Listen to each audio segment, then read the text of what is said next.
Well, fun fact is that so Miss Summers was actually my IRT when I was in elementary school. So not to date you or anything. Yeah. Well, sorry. And I handed you your diploma, correct? You did through the plexiglass Yes. because I graduated during the COVID era. So.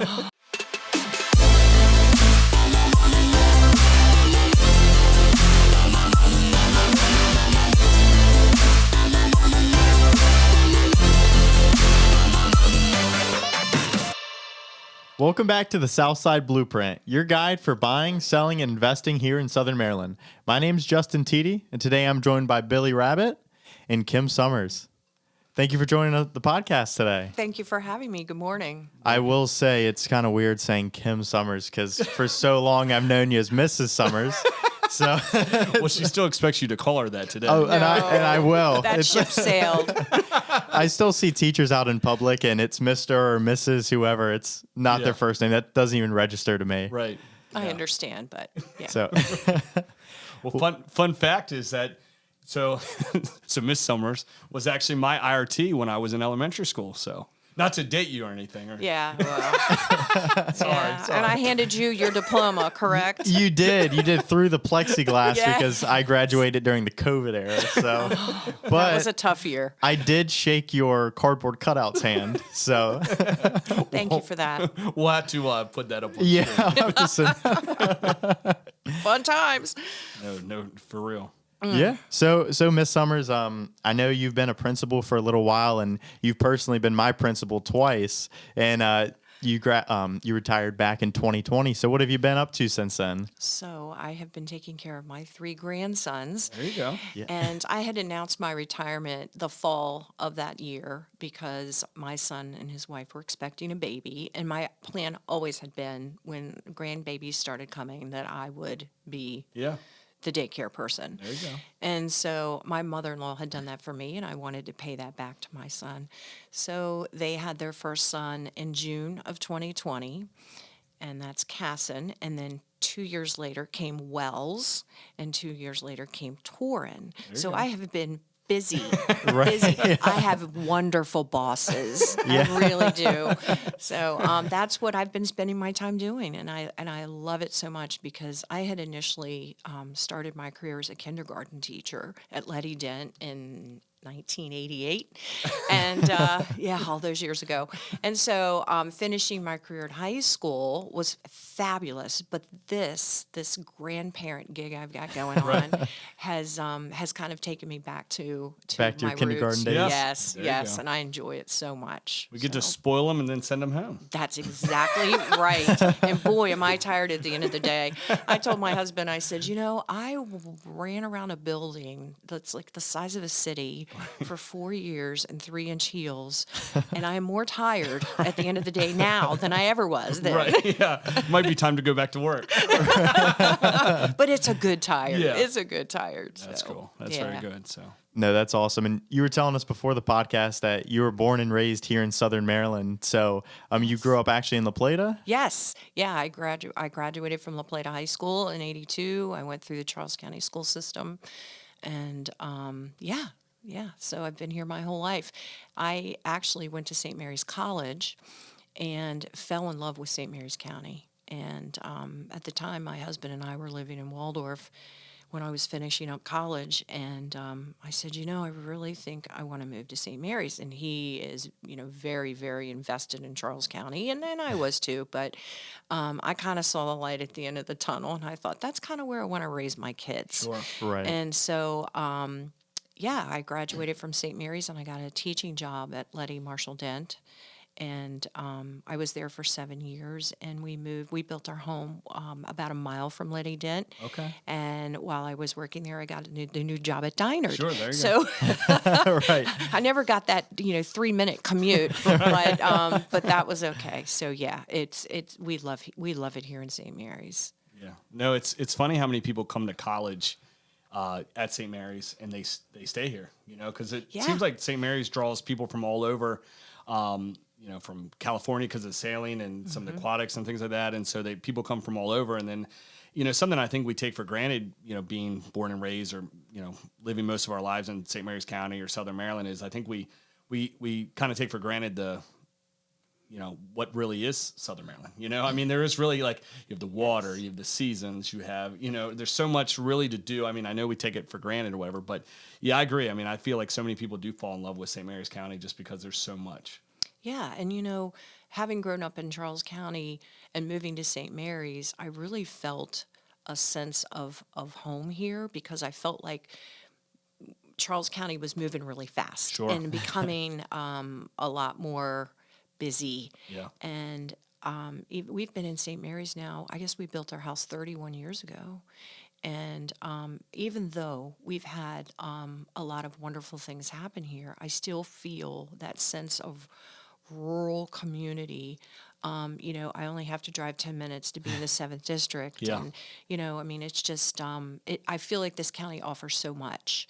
And I'm just so glad that I convinced my husband that this was the place to raise our children and put them through school. Yeah. Yeah. No, for sure. And St. Mary's County seems like it's pretty unique too, because you do have like a sense of, rural or a sense of, country living or, whatever you want to call it, a slower pace of life. But then, by having the base and all the jobs and, you get so much influence from around the world, from other states, you get so many people that come here and eventually make, this home, whether they came to college here and they kind of made this home or whether this was kind of the last stop in the Navy.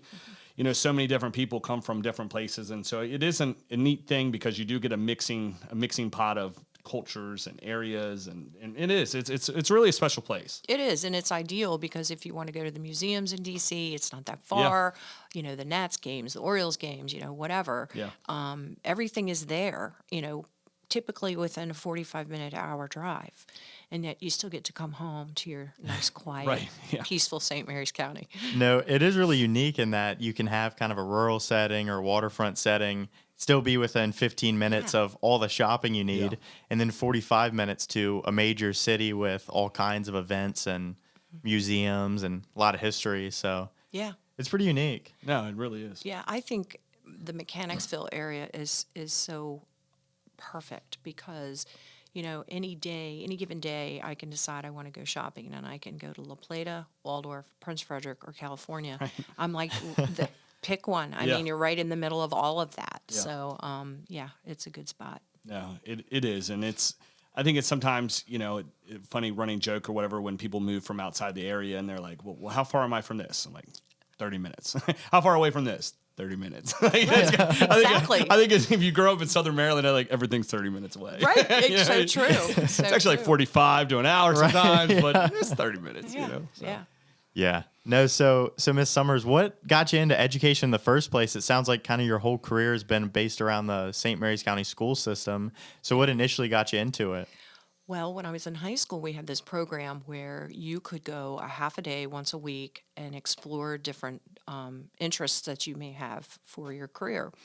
And I actually went to the Gwynn Center, which was across the street from my high school, because I was very interested in special education and helping disadvantaged kids.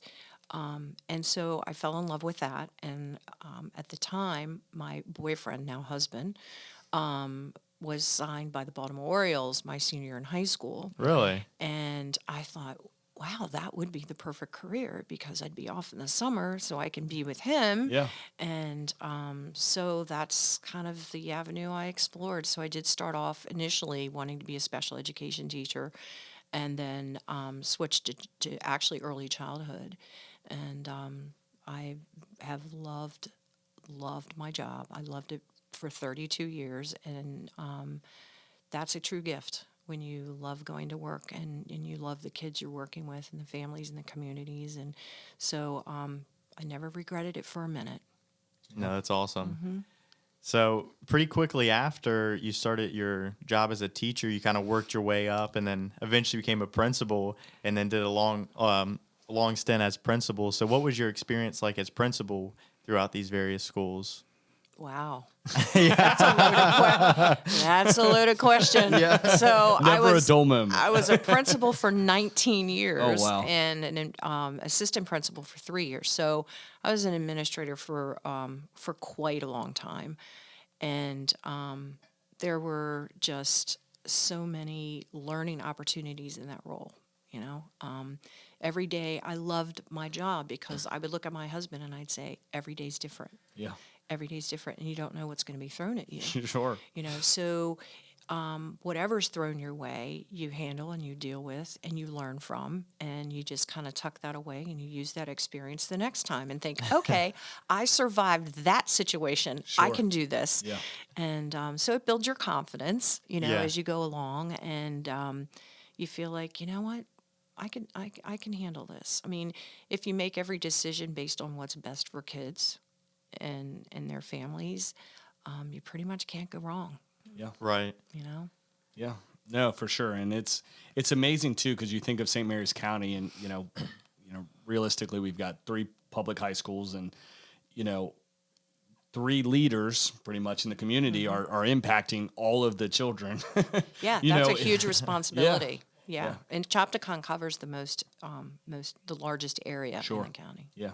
And it's, I mean, you think about it too. I mean, you think of a high school principal. I mean, you have the kids, of course, you've got parents, you've got all the faculty, all the staff, you know what I mean? And everything that goes along with, managing, I would imagine, close to 100 employees. Yeah. My first staff meeting, I was a little blown away at Chopticon. We did it in the auditorium. Yeah. The teachers are sitting there. I'm like, oh my goodness. Right. It was like 90 teachers standing in front of me, and they're all looking at me like, who is this lady? Yeah. You know, it came from elementary school. Right. But it all worked out. Yeah. We're all kids at heart, right? Right. So- Exactly. No, it is. It's important, and we've got a lot of amazing teachers here in the county and things like that, and some of the stuff that they do for the community, and things that they implement, and I think personally, just my 2 cents, it's sometimes a very thankless job, but it's upsetting that because so many principals and teachers invest so much of their lives. You invested 30 plus years of your life towards that, and it's tough. It's very tough. So thank you for your service for the community. Yeah. It was my pleasure. Yeah. And look, I have 2 people sitting right here. A little bit of an age difference, but who have done phenomenally well, and I'm so proud of. You were true recess warrior when you were in elementary school. Make sure you tell my wife that. All right. Yes. Strong moral compass, all of that, the whole package. Right. Yes. No, it is. It's pretty neat. I've had many teachers and things like that reach out to me, whether it was from elementary, middle school, high school, and whatever. Just like, wow, like we're so proud of you. And it's really cool because you walk away and go, wow, it's cool to have people that it did impact your life or whatever, and they're rooting you on. And so it's pretty neat for sure. Oh yeah, and as a former administrator and teacher, there's nothing that warms your heart more than to see your former students and to see them successful. Yeah. There's also the flip side of that in the kids that really have struggled, and you continue to see that, and that's still heartbreaking. Those kids never leave your mind. Yeah. But it's been a pleasure and an honor to serve in this capacity in the county. Yeah. And I'm looking forward to being a board member in December. Yeah. So. Well, I know we were joking about you going back to work, but I guess in essence, you're going to have another job, grandma, and now this new role. So, walk us through kind of why you wanted to put your name in the hat and jump on board with that. Well, it's interesting because the paper did an article on me when I was retiring in 2020, and one of the comments that I made in that interview was that I wanted to continue to give back to the community because that's just a part of who I am. And so running for the Board of Ed, I feel, is an opportunity for me to do that. Having had 32 years of experience in various roles in the school system, I feel like I have a pretty good grasp of what my role is going to be as a board member and what I can hopefully do to help continue to move our school system in a good direction. Obviously, I'm one of 5 board members, but I do hope that they welcome the fact that I have the experience under my belt to hopefully help make informed decisions and guide decisions as we move forward as a school system. Yeah, and I'm sure the teachers too would appreciate having an advocate, somebody that's truly walked in their shoes, that really understands what it's like to do that, you know? Oh, yeah. You know, I mean, so, cause I mean, I know sometimes it's tough, you know, when, you know, we have elected officials go into roles that, you know, and I think everybody, you know, I think we all fall a little guilty of feeling like, oh, this is easier said than done, or, you know, whatever, or I'm going to go in here, I'm going to turn the world upside down, or I'm going to change this or change that. But in reality, I think when we get exposed to how really the inner workings of things really truly work, there's a lot of complexity to things. And so I think, you know, both from the kids and like you said earlier, you know, as long as, you know, our school system here in St. Mary's County is always putting the kids first, I think we can't lose, you know, I mean, 'cause I totally agree with you. yeah, and that's truly why the teachers are there. It's, you know, why we send the kids to school is to move them forward and to make sure that they're the best equipped, you know, for the, you know, the surroundings and things, and get them support when needed and things like that. So yeah, I'm sure, you know, I surely would, you know, hope that everybody would welcome that, you know, your years of experience and things like that. So yeah, I'm excited to see you join. So. Yeah, no, I'm excited as well. I think, you know, it seems like you've been in there for a little while and kind of seen how things have changed. As your time as principal, what are some of the changes you've kind of seen in the school system as a whole? Obviously, I'm sure there's been a lot of growth, but what are some things that have changed in St. Mary's County over the years? Well, I sort of feel like this is a two-part question because as far as, you know, the changes in the county and the school system, as well as the changes in the students. Sure. Yeah. You know, the introduction of cell phones Yeah. and social Yeah. media. Wow. Well, I can tell you, Yeah. that was quite a learning curve for me as an administrator to maneuver that. I'll be honest with you. I'm thankful that we didn't have cell phones when I went to school. Or, I hear you know, that a lot. Yeah, we had cell phones or whatever, but it was like blurry images or whatever. Yeah, Because yeah. some of the stuff that my friends and I did growing up, I'm like, thank goodness there wasn't a whole bunch of people with phones around. Yes. Because we'd be in a lot So of glad trouble. that wasn't documented. Yeah, right, exactly. So I actually grew up like during the phone, you know, when they Era. started to be introduced. Yeah. Because I remember, so I had my first iPhone in 6th grade. Yeah. So it was really, I feel like I was kind of part of that generation that started to introduce phones into it.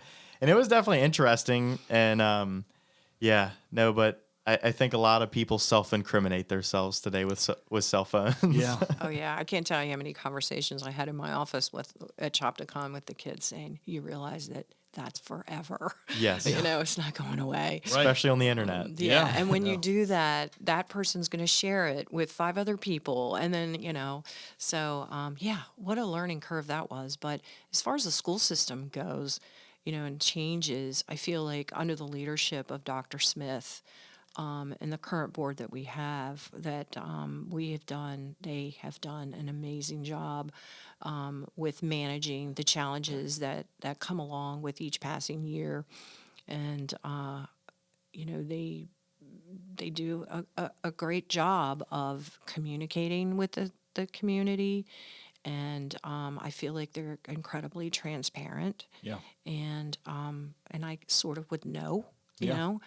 know. But, you know, the scores are good. We have a nice, strong foundation in our elementary schools, leading into middle and high school. Middle school is a whole different beast. That is one area that I was not in. I didn't have an opportunity to work in a middle school, and I'm okay with that. I feel like middle school is a tough time in general. Like, I know, thinking back to my time in middle school, it's a very weird period in your Yeah. life. It And really it's like is. Yeah. You're going from a kid to like a teenager. Right. And I know so many people that like 7th grade was always like the toughest year. Yeah. And that's what it was for me Hormones are too. kicking in. Oh my gosh, yeah. I called it the black hole of childhood. When Yeah. my kids were in middle school, Yeah. you're just trying to figure your way through Yeah. it. Yeah. How Yeah. you get through it. But you know, I have some kids in my neighborhood that stop in and talk to me a couple times a week, and we were chatting, and one of them's going to high school this year, and middle school is just, you know, a drag. And I Yeah. said, "Oh, I promise you, you're going to love high school. The sky's open, and, Right, you yeah. know, It really is. Yeah. it's just going to be so much better." But yeah, so. Well, I think too, I mean, you know, our county, St. Mary's County is certainly, I mean, it's on, you know, for I guess, you know, all purpose, it really is on a growth mode. I mean, we've seen lots of growth and things like that. I know the county has put in and implemented in a growth plan to implement in a whole bunch of houses here in, you know, housing in Southern Maryland. So I'm sure that's going to be something that, the Board of Education is going to have to think about is, Absolutely. because I know, one of the topics that we're facing in the real estate market is, some of the conversations about redistricting and things like that. And that's been a hot topic for people, So I mean, I think, there's lots of challenges ahead as we continue growth and advancement, both with the community, it impacts and put strain on the education system here too. So I know that since COVID, the school system has lost approximately 300 students to homeschool. Sure.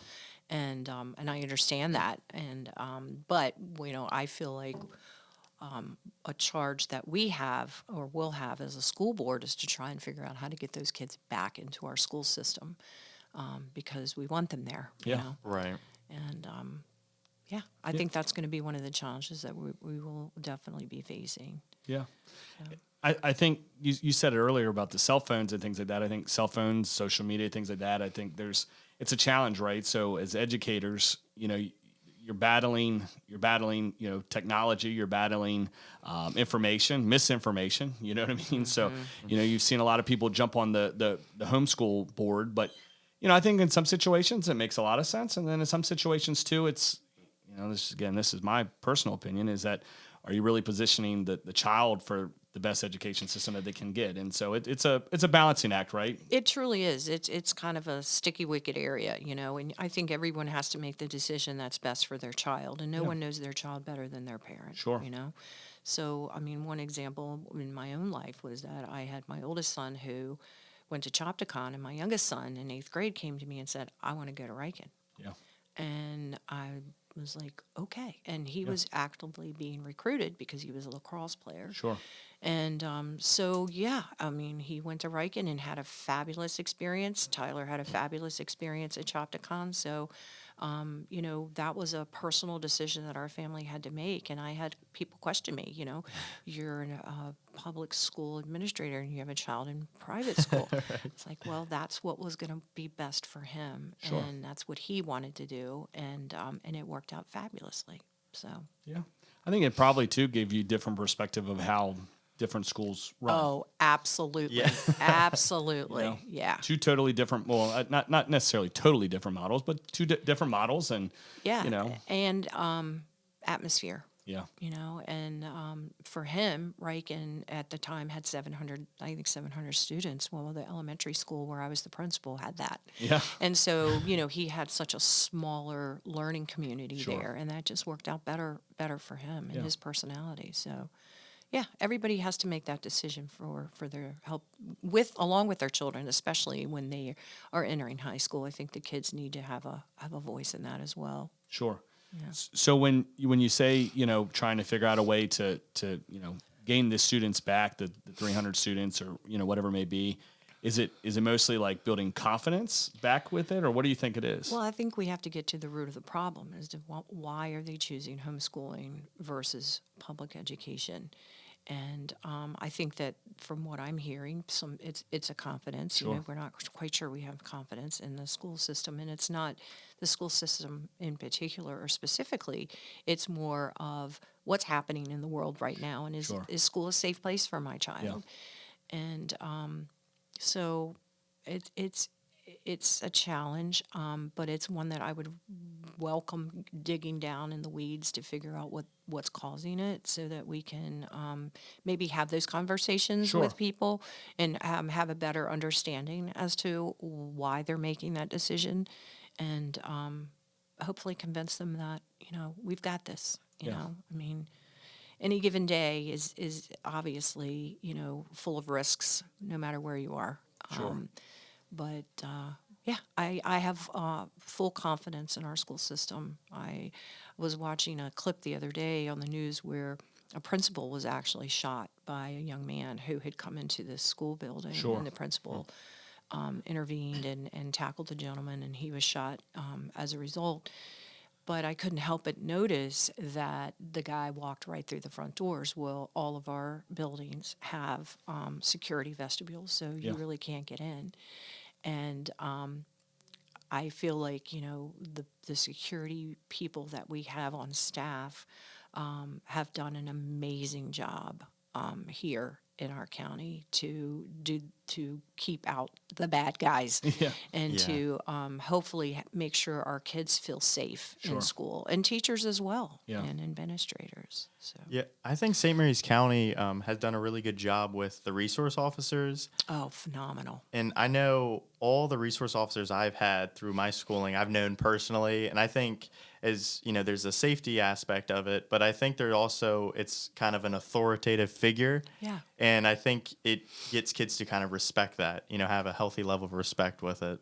Oh, when we had Deputy Holden at Yes. Chopticon, and oh my gosh, if he was on vacation, I was not a happy camper, even though he deserved every minute of it. Right. I was like, I need him. Right. It's this level of security that you feel having them in the building with you, and the relationships that those school resource officers build with not only the students, but the teachers and the community and the administrators. It's critical. And if years ago when they were talking about eliminating them in other states or other counties, I just thought, wow, you need to spend a week in a high school and tell me that they're not needed, because they are desperately needed and they make a huge, huge difference.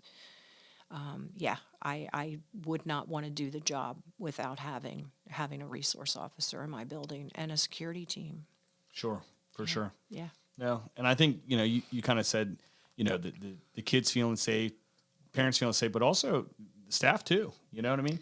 Because, exactly. They hear, about like you said, the story of the principal, a few days ago, and, teachers hear that all the time throughout the U.S. And parents, and, that sort of hypes up the anxiety as well. When I was at Chopticon and there was the tragedy at Great Mills, the whole county, I think maybe even the Tri-County area was in a tailspin over that situation, which was absolutely horrific. And I had sent out a letter to the community saying that we would have a heightened police presence the next day when we came back. And probably for a couple days after that, I can't remember, but interestingly enough, a friend of mine who's a teacher emailed me and said, I thought there was going to be a large police presence at CHOP. And I said, there is. And she goes, I don't see them. I said, that's the point. They were in the parking lots. They were in unmarked cars. They were, so, right. They're there, and they're there to support us. And our past sheriff, Tim Cameron, and our current sheriff, Steve Hall, have been fabulous partners in making sure that we and the schools have what we need and feel safe. Sure. Mm-hmm. Yeah. No, and it's also a nice sense of community too, because you see the sheriff, the sheriff's department, promoting the resource teachers, and you know what I mean. So that's definitely pretty neat, and we hear that too all the time, where people from outside the area or things like that, and when we still hear, even today, we hear when talking about school districts and things like that, we hear people referencing the tragedy that happened over at Great Mills still today.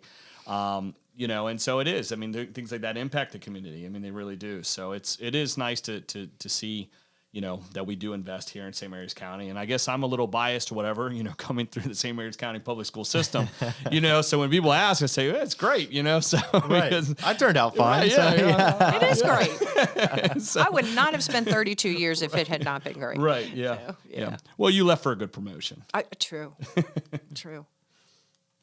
So yeah, one thing I wanted to ask you, kind of on a less serious note, is what is one of the most funny or ridiculous stories you have from being a principal? And I'm sure you have very many stories. Well, just let me tell you that a lot of my friends told me I should write a book. Yeah, I bet. I actually kept a file of incidences that I thought, if I ever write a book, I'm going to pull from this. This is just priceless. Right. Gosh, there are just so many. One in particular stands out, where we had a child who had swallowed a quarter at home. Oh, man. And the mom emailed me and asked me and the nurse, you know where this is going? Yeah, probably. Yeah. Times were tough. I was like, I don't think I'm going to be doing that. Well, hopefully they were using it to save up for a down payment for a house. There you go. Yeah. The child's probably old enough to buy one now. So. Yeah. It's funny. That's so funny. Yeah, no, that would be pretty memorable. Yeah. There were some good ones. I'm having a hard time coming up with anything right now, but there were some really good ones. I know one time in particular, I had a child at Dinard, and he had some behavior challenges, and I had Wasn't me. It wasn't me. It was not. Absolutely not. No. For the record. No. It was me. And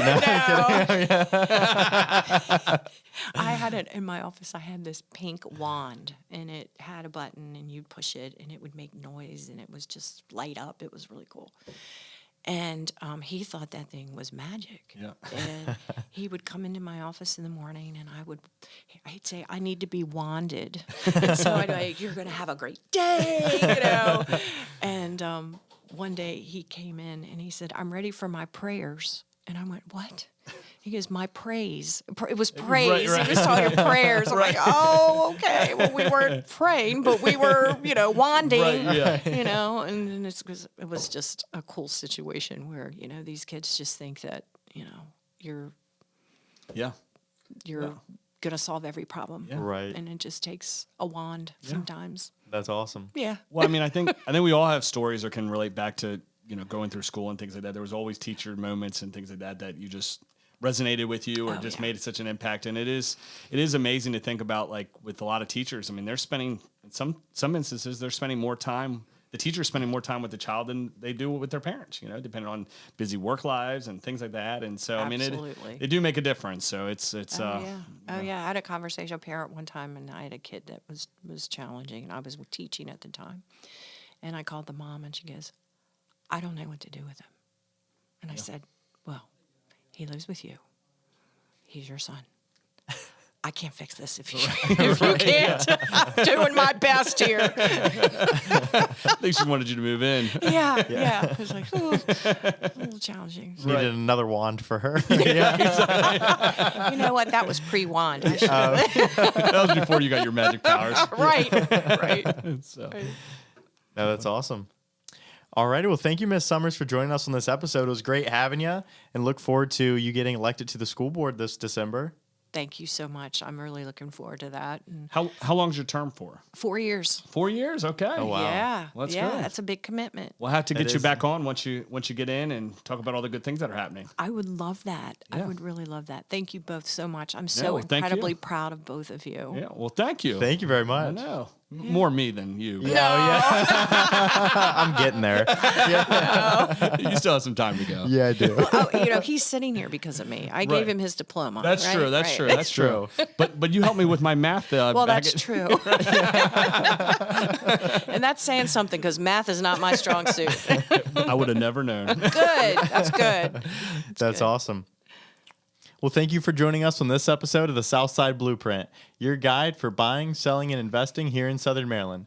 We'll see you next time.